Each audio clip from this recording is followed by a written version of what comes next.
Okay. All right. Thank you, Leslie. Could we move to the next slide, please? Okay, so a little about me. I am a CPA. I practice out of the Northern Virginia area, which is close to to popularly known as the DMV area. So I specialize in the early childhood education. That means a good percentage of my clients are childcare owners and family care providers. One of my proudest achievements in life is actually being a mom of my son, who's now 9 years old. But the reason I'm enamored to this field and this industry is because I was a single mom. I have been a single mom. And I remember when my child was much younger, the only reliable care available to me at the time was owners of childcare providers. You may be able to tell I have a different accent. I'm originally from Kenya, and so I didn't have a lot of family here. But the people that came to my rescue were providers of early childhood education, and therefore I love this field for that reason. Next slide, please. So, as you know, I am a CPA, so my focus is really on accounting and taxes. And today I want us to focus a little bit on your budgeting. So, what are our learning objectives for this webinar? I want to be able to define what a budget is in the context of your childcare center. I also want us to identify the key components of a budget. What are the items on your profit and loss that drive the numbers up or down? Okay, so then we're going to look into a tool that you can use to create your budget from scratch. This is just modeled out of your typical childcare center with certain aspects that really are linked to the DC childcare market. And lastly, we want you to utilize this tool and be able to constantly or on a regular basis monitor your budget against your actual performance and where needed, make adjustments or changes. Next slide, please. Okay, so let's go right into the definition of a budget. So this is just a detailed financial plan telling you a story of your center. It's telling you how much money is coming in. You can refer to that money as income or revenue.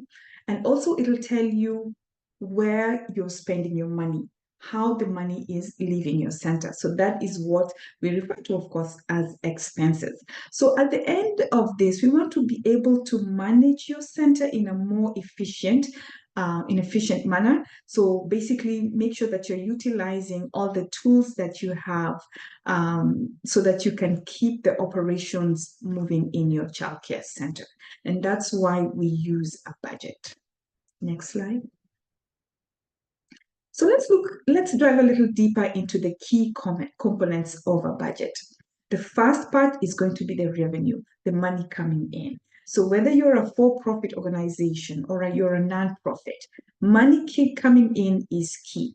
Okay, so for your childcare center, the sources of money coming in is going to be primarily driven by your enrollment. That is the number of kids you're able to attract to your center. Keep in mind that when you create a budget, the end goal should be to create a self-sustaining organization. So you want to make sure that you're enrolling enough children to cover your costs and then some. Another key component is your tuition rates. Your tuition rates actually determines how much revenue you're able to collect in your center. The third component is grants, but I'm going to put an asterisk to the grant. I wouldn't want you to run your childcare center based on only grants. That's because grants are typically, government-based or other institutions-based. And a lot of times, although grants are good for your center, you cannot rely on grants 100%. So what I would like you to focus on is the first two elements of revenue, which is enrollment and tuition, so that if government ever changed or the grantor who's not able to support you anymore, you can still have a self-sustaining business. This doesn't matter whether you're a for-profit or a nonprofit. If you're a nonprofit, you still need to show a net revenue position so that you can continue to provide the services that you do for your community. Second component are the expenses. Now, I have four broad categories. The first one being staffing costs. So these are generally your payroll costs.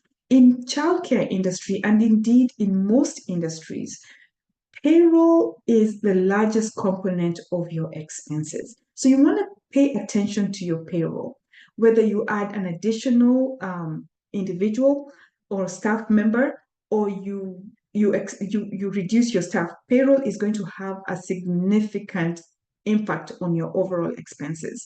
Now, payroll expenses, it's not just the gross pay or the gross salary.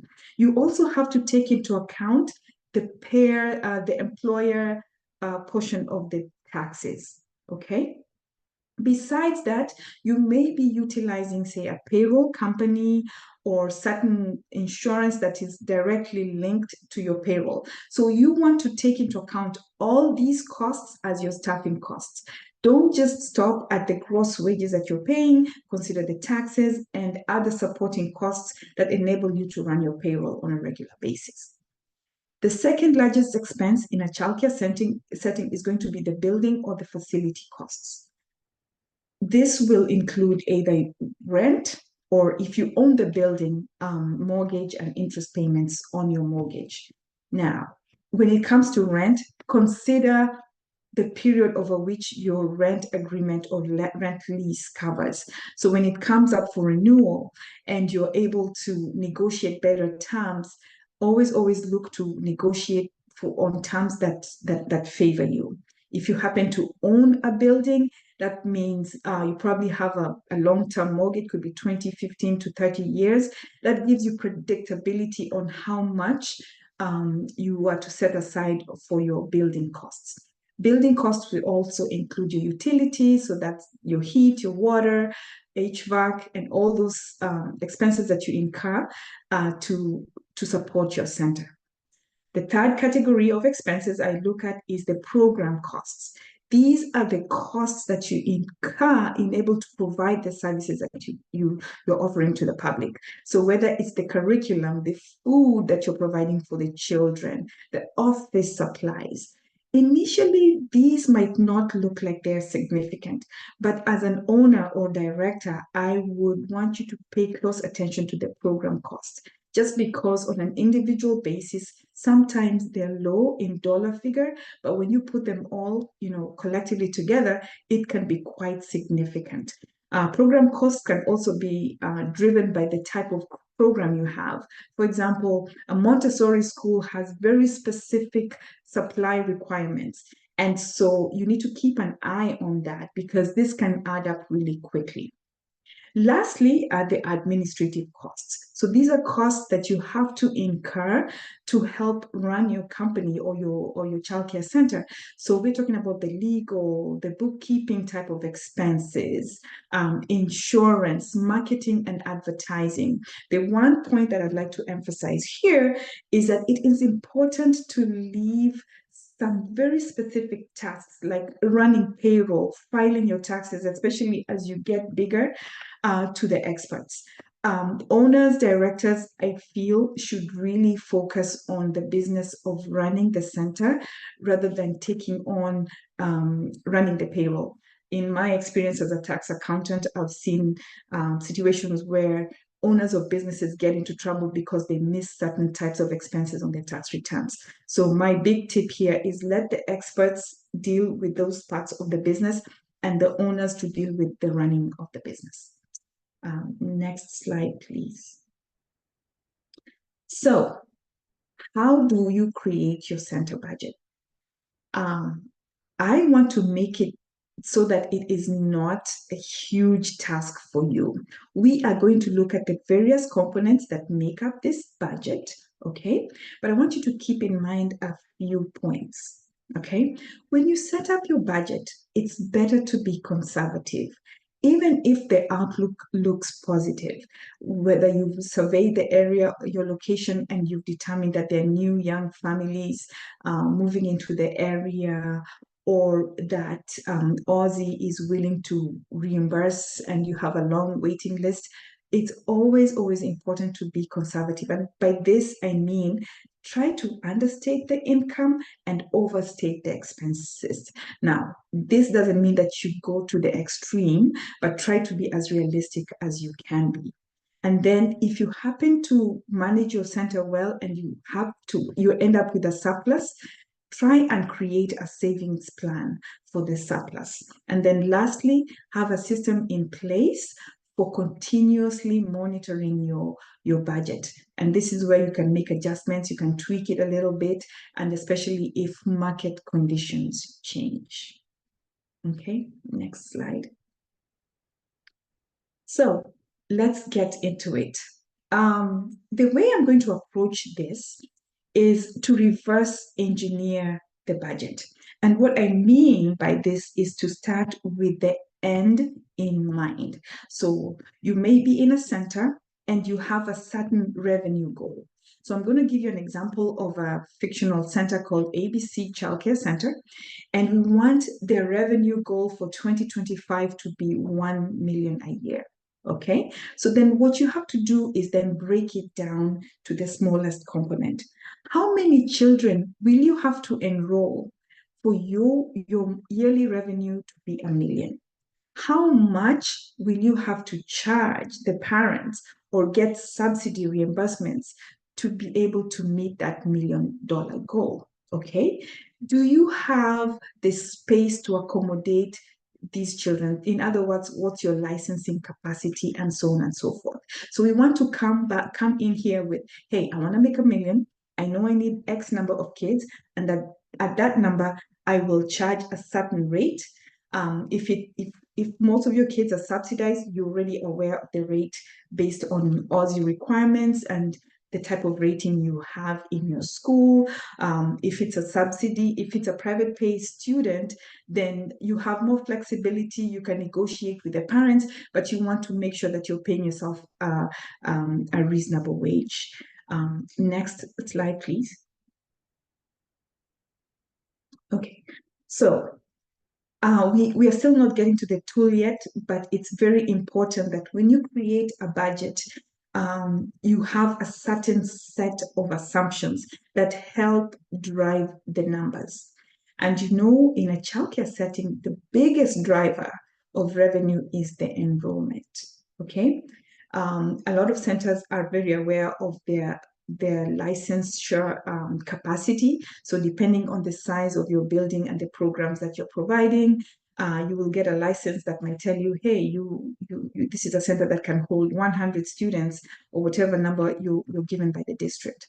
Okay, but realistically, you might not be able to fill the spots to full capacity. Okay, so in our tool today, we're going to assume that you have 70 spots available, but currently your enrollment is 46, or you anticipate that you're going to have 46 students in the building.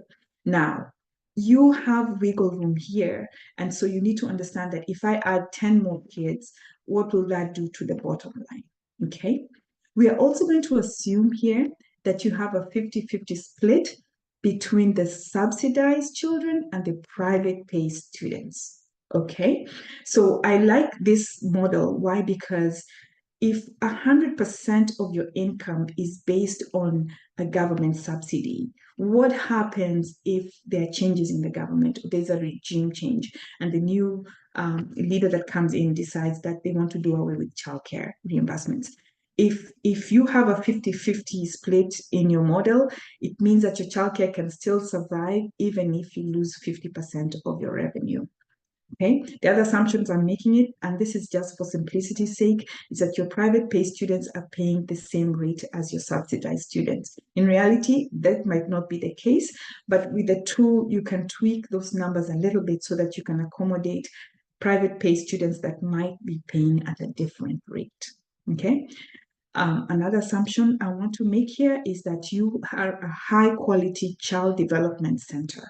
according to Aussie. So that means if you're at that high quality rate, then it means your reimbursement rate is going to be higher than a school or a center that has a lower rate. So this is to encourage all of you providers that you do want to provide that high quality status so that your reimbursement, so that you can maximize the level of your reimbursement from Aussie. Okay. I highly encourage providers to participate in the food program. In the past, I've heard complaints that it is such a pain to track these numbers. Oh, then we have to go into the Aussie portal and add these numbers, track how much food these kids are consuming, and so on and so forth. But if you can leverage on technology and be able to track attendance, be able to track the meals, the reimbursement amount is quite significant and it can help run your business. So whenever you can, please become a part of the food program. I also want to include the pay equity grant. This is a fairly new program, and I'm using this because I know it's still ongoing. I think Aussie is committed to meeting its obligations for the pay equity program.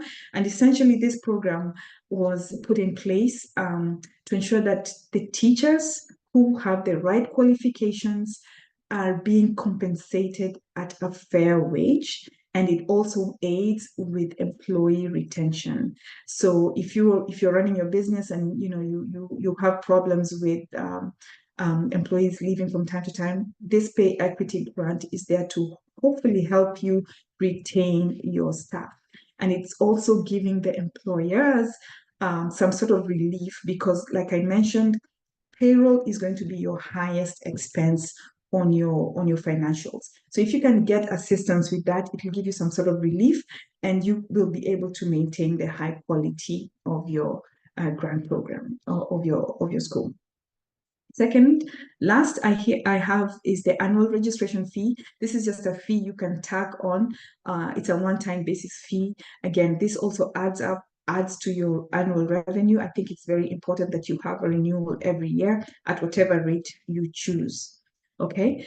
I'm also assuming that you're running a bi-weekly payroll. So that means that your employees get paid every week. And this is going to become apparent when we go on to the tool. Now, Leslie, I will need to jump on to the tool itself, which is in an Excel spreadsheet. So do I have your permission to share my screen? Yes, I'll go ahead and stop share. Okay. So I will go ahead and set it up.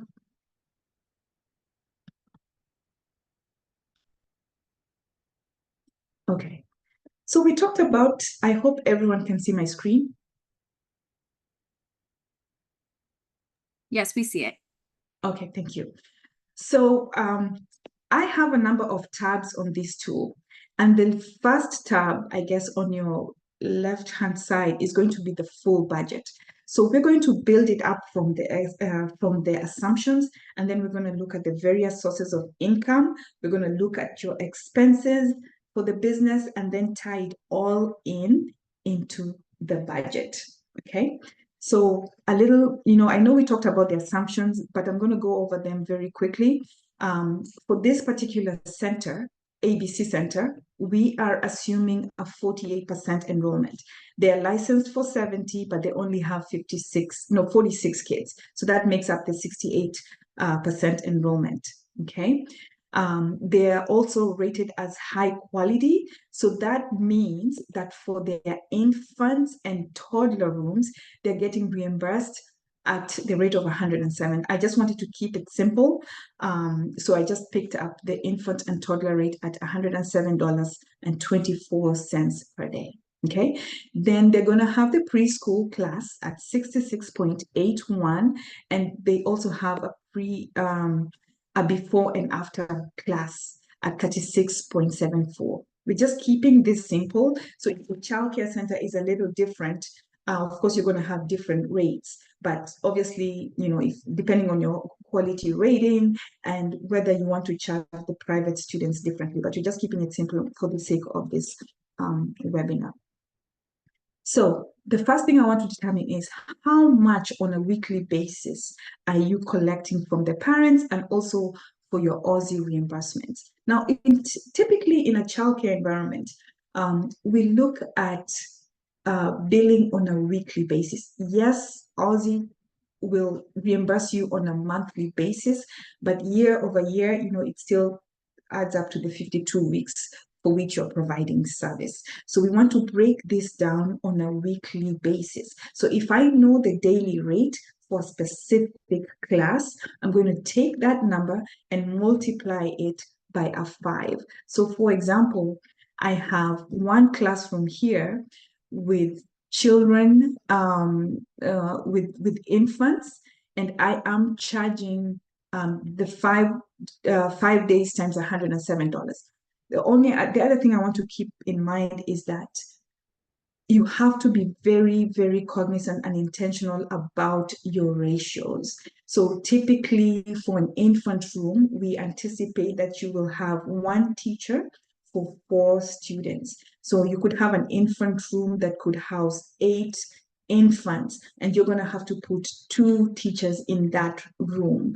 And again, it depends on the size of the room or whether you're able to partition it. So you have to really try and finesse the numbers. You might, so if your ratio is 1 to 4 and you happen to have 10 infants, so that means you can cover the first 8 by having 2 teachers.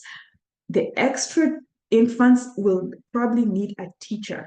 So for that to make sense, for you to be able to enroll the extra 2 infants, you're going to have a teacher there, but also strive to add an additional 2 infants to cover the costs of the new teacher. So you're going to have to finesse the numbers and figure out, with my center, how many classrooms can I have? And within those classrooms, how many children can I have in one room based on Aussie requirements? And again, how many teachers you can have, and what types of teachers. Do you have a lead and an assistant? Do you have 2 leads? Or if you're the owner or you're the director, do you have to be in one of the classrooms? Okay, so this model just assumes 4 infants, no, actually 8 infants, of which we're just dividing them 50-50. So we're splitting 4 of them in private pay and another 4 in subsidy. So in your toddler room, you have a large number of 24. And remember the ratios for the toddler room. So you're probably going to have maybe 2, 3, 4 classes for the toddlers, just to make sure that you're able to keep up with the ratios. Same with the for the preschools, and also before and after, just keeping an eye out on the ratios, the room availability, and also the teacher availability. So this should be the primary focus of where your revenue is being generated. Okay, so with this model here, we see that you can possibly earn, and these are based on the Aussie reimbursement rates, a total of $21,013 per week, okay, based on that enrollment rate. This number is going to feed into your budget, right, and translate into a $1 million full year revenue. Now, how do I get to that? It's really formula based. And so the first thing I consider is, how many weeks do I have across the months? In this industry, you will notice that there are some weeks are 5 weeks, some months that have 5 weeks, and others are considered 4-week months. So on the 5-week month, you're likely going to generate more income. But on the 4-week month, it's a little bit less. I know that typically a week could start from Sunday to Friday, or Monday to Friday, just depending on how you want to calculate it. I'm sure you remember on the assumptions, I said that we're going to have a 2-week payroll run. And so there are certain months in the year that you're going to run payroll 3 times versus 2 times. So that's all going to play into our budget tool. So in this budget, I'm assuming, yes, I have capacity for 70, but I'm only able to enroll 46. And this gives you a little bit of wiggle room. If I change a number here and decide, I think I have room to add 10 or no, maybe 4 more kids because I do have the staff to support that. I can go in and change that number to 12, and that 12 then adjusts my income amount. So it's, you can play around with it as much as you can. You might also find that, because enrollment keeps increasing and reducing, you might understand that in the summer months, the enrollment is lower, whereas in August to September, it starts ramping up because people are going back to school. So you might change the numbers as you need it. I just make this, very simple to say that the enrollment stays about the same throughout the year. Okay. So we have revenue taken care of based on classes, the enrollment amount, and if we have the availability, the space availability in your center. I also factored in your registration fee. This is just a one-time fee at 150 for the 46 students that you have. That's totaling 6,900. Again, 6,900 to me, it's significant, and it could help towards your supplies budget. Okay. Food program. The food program is based on a set reimbursement rate, and it's based on whether or not the child qualifies. And so you will offer maybe 3 meals in a day at a specific reimbursement rate. In this model, I'm assuming everybody is getting the food program, but you'll have to look with your center and specifically if all the children in your school qualify. But I'm making a simple assumption here that everybody qualifies. And when you look at the numbers, it's almost 6,000 a month, of income. I think that's quite significant. Again, 6,000 times by 12 gives you 68,000, which I think is good for your center. I added pay equity just because DC is unique in that aspect. They're helping to supplement the teacher wages, the provider wages. And this is very important to take into account.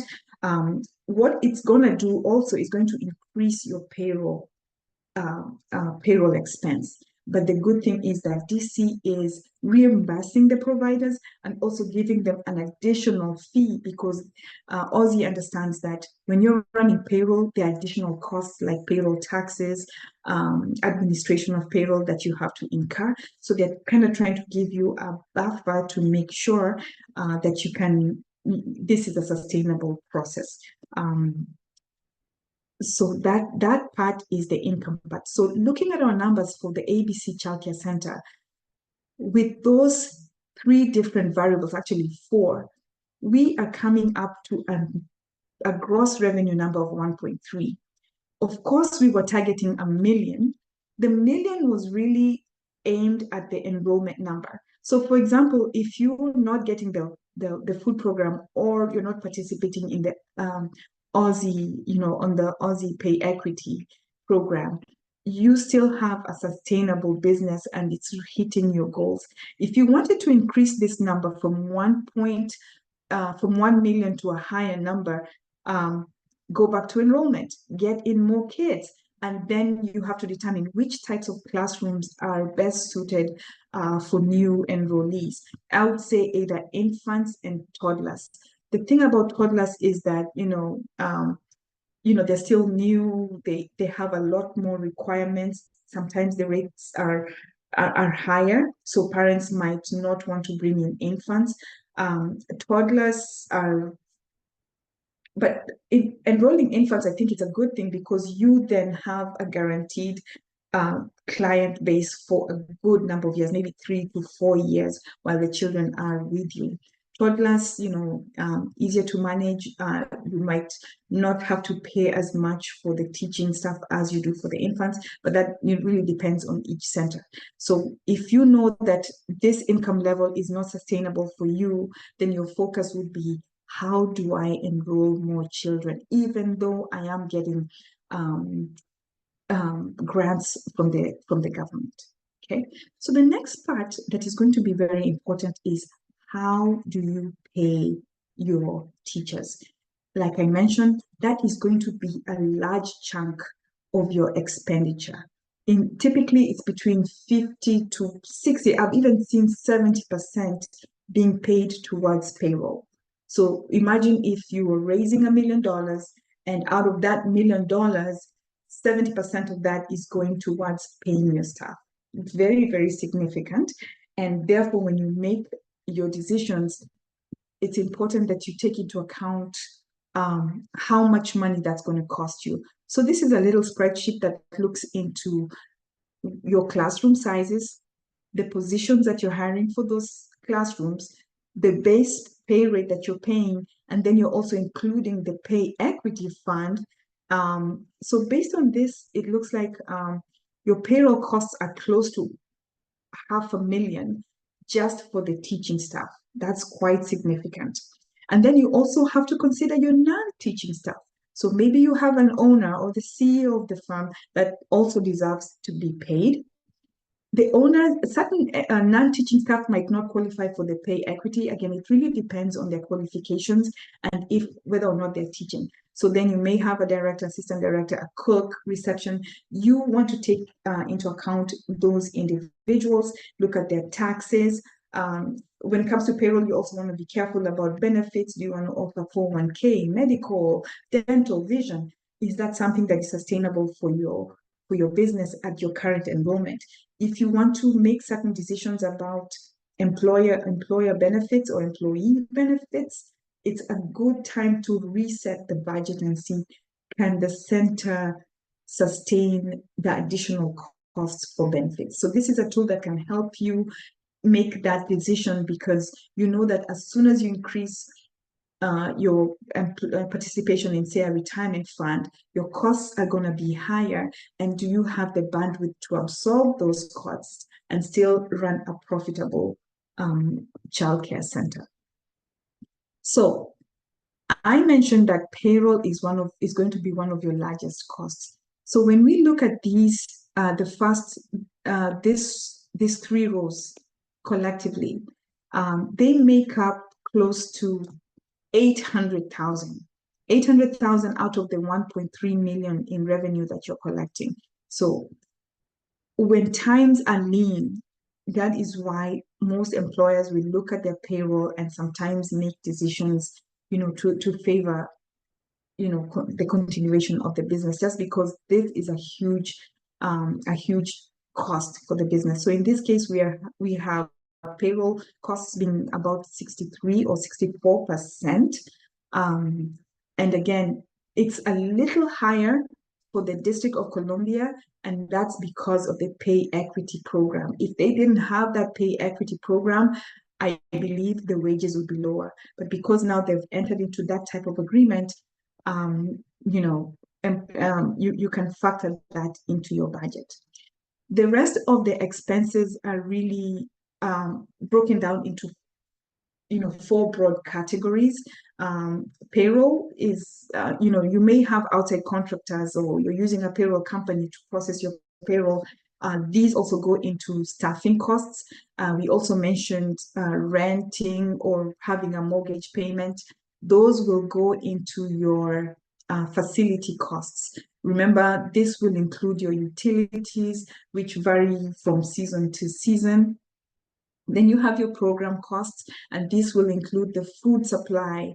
You might decide to have a cook on payroll, or you might have a caterer come in and supply the food, whatever option is cheaper. You have to look at the quality of the caterer. Are they meeting Aussie standards for the food reimbursement program? So you have to look at different factors. Office supplies. I can't tell you how easy it is to keep going to Amazon and keep buying supplies, but if you don't have a good system for making sure that they're not wasteful, or that you're not overspending on the supplies piece, that's going to be important. And then lastly, your legal costs, your taxes, your travel, your advertising. Again, I always say that leave some of these expenses, like your legal fees, tax planning, to the experts, so that you can get the most leverage out of that kind of relationship.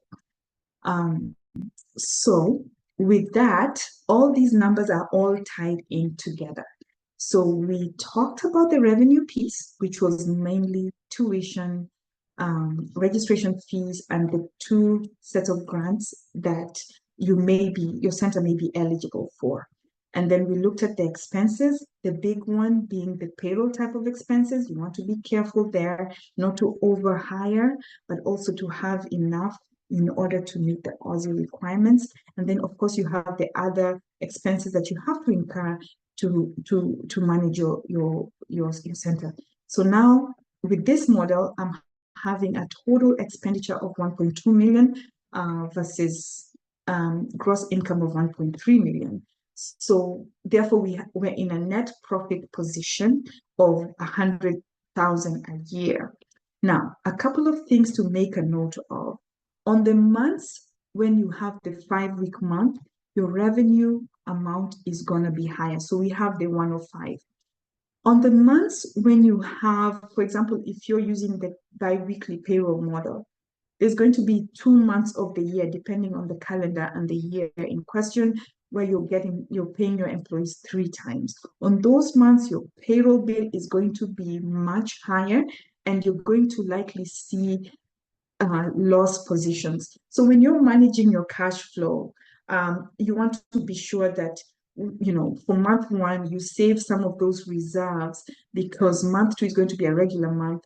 But when you come into month 3, you still have enough reserves to make payroll. So it's just a matter of understanding how the numbers play in, and so that you don't end up in a deficit position where you're ending up borrowing, or not having to make payroll, which can be a very detrimental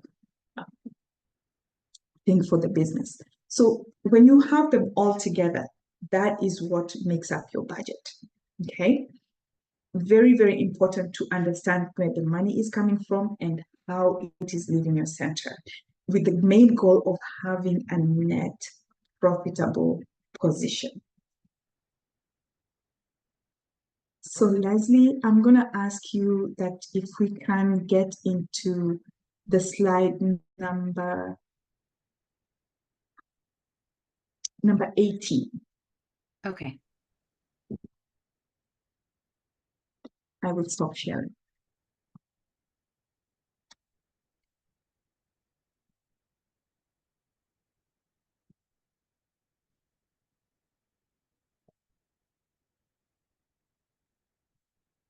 Okay, so so it's the next.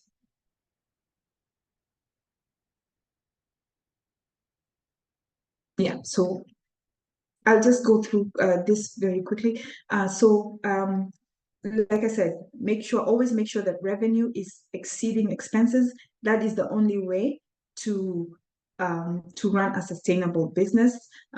Use as much automation as you can, and also monitor your cash flow monthly. Next slide, please. And so when you run your childcare center, the budget is a roadmap to running your center.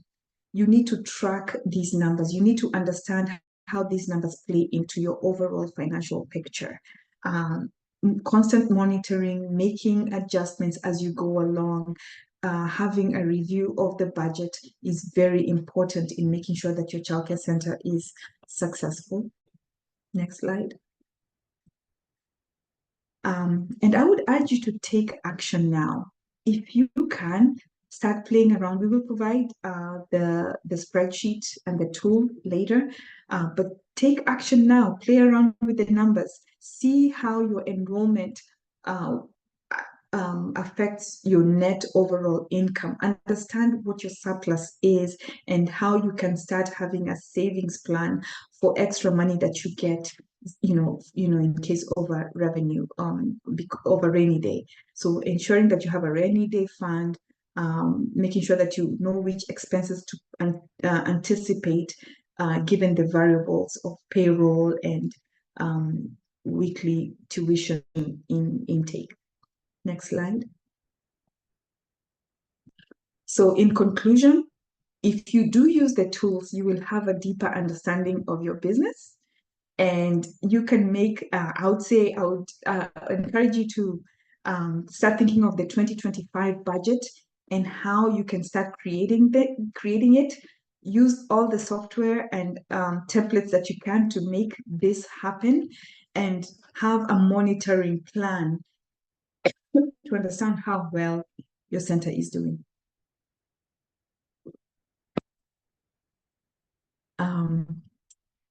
And that brings our presentation to an end.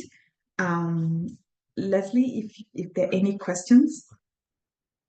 Yeah, I'm going to go ahead and open it up to the participants. I don't see any questions in the Q&A box. You can feel free to put your questions in the Q&A box or raise your hand, and we'll go ahead and unmute you so you can ask your question. And also, we will be providing a copy of the PowerPoint deck and the template for the budgeting tool.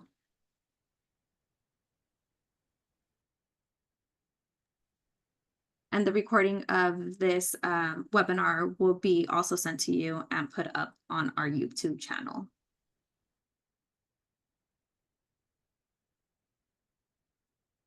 Oh, thank you, Carolina. I appreciate the compliment.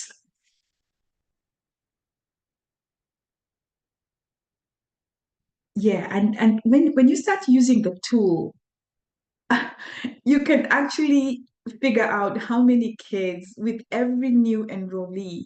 You can actually understand how it's impacting your bottom line, and that if you do have capacity to get more children in, um, you can be able to manage your center that way. There's a question from Shakira.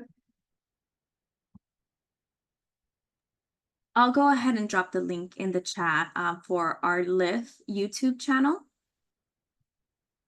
Okay.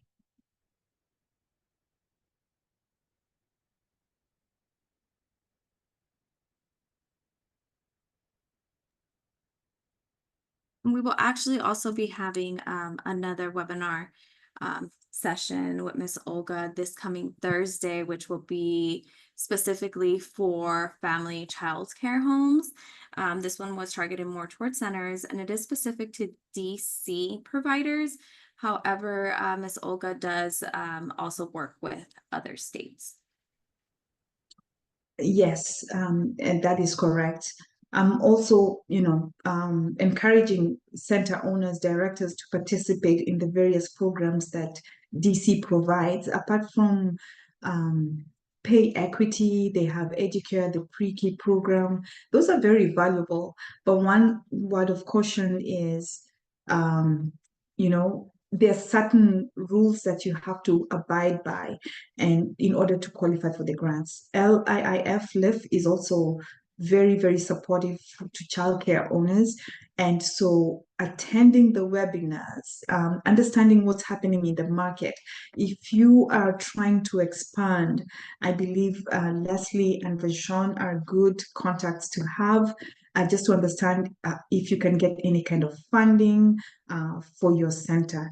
And me being the accountant, I will tell you, if you ever get any grant, have a system of tracking your spending specific to that grant. So whether you're tracking the food program or the pay equity or a LIIF grant, have a way of tracking these expenses. So in case you have to report these numbers to the donors or you get audited because of Aussie government requirements, just having good records goes a long, long way.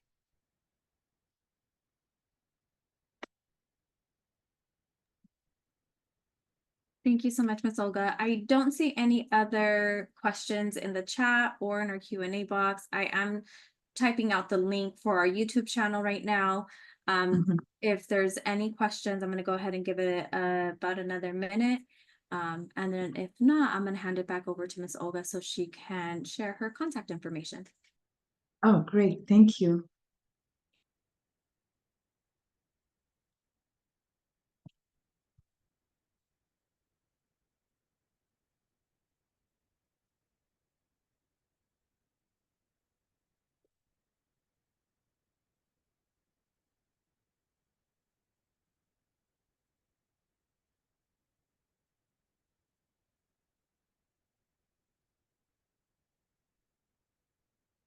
Okay, I will try to share my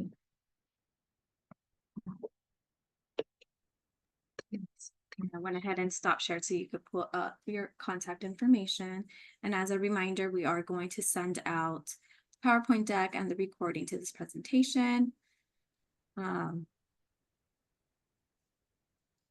Yes, we will be sharing the PowerPoint deck, the recording, as well as the budget template. So you could keep an eye out on that. We'll be sending a follow-up email with all that information. As a reminder, we are hosting the second part series this coming Thursday for our FCCs. I hope I'm able to share my contacts. Yep, we see it. It's on the screen. Great, thank you. If you would like to get in contact with Ms. Olga, her email and phone number, as well as website, is up on the screen. This will be sent to you directly through email. Okay, so it looks like we wrapped up a little bit early. We're going to stay on for about another minute, but you're welcome to jump off or stay on, whichever you prefer. Thank you so much, Ms. Olga. We really appreciate your time and your expertise, and thank you to all the participants who joined us.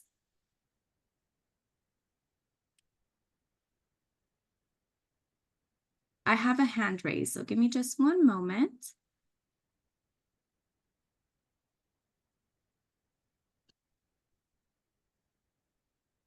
Hello, is it Alam? Yes, hi. Hi, Alam, go ahead. And thank you so much for taking your time and presenting this good information. I just wanted to ask whether you guys would have another session talking a little bit more about tax information and tax in childcare industries. In regards to tax considerations, LIIF usually does host webinars, or we co-host a tax consideration webinar that will most likely come out early next year. At the moment, we do not have anything lined up, but if you are on our email list, you will see flyers for that coming up closer to maybe December or January. Gotcha. Okay, thank you so very much. You're welcome. Thanks.